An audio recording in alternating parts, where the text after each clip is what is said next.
friends, my name is Pratikya. Today we are going to do science experiment and its name is water walking experiment. If you don't subscribe, like and share it to others. So let's do it. For that you will need tissue, water, transparent glass, a plastic you can take also, any 3 colors and 1 paint brush.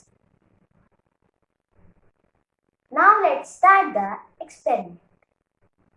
You have to put glasses. You need 5 glasses and you have to put like this in a sequence. Then you have to take water and put it in one corner. How much you want to fill, but you have to fill more water as you can.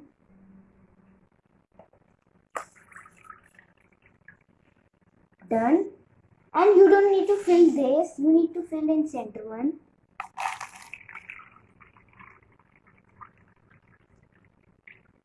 And then corner one. Now you can see in this glass it is a mixture of green and yellow. And in this glass it is a mixture of blue and yellow. And this color is also coming. In this also it is coming.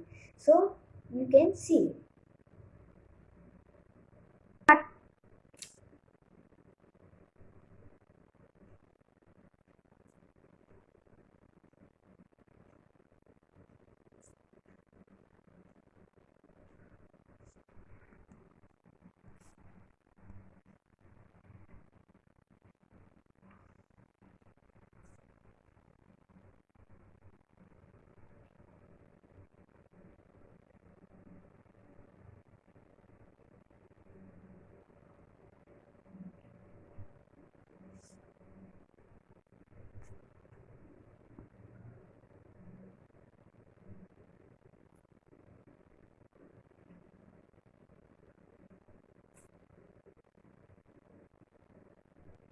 Now you can see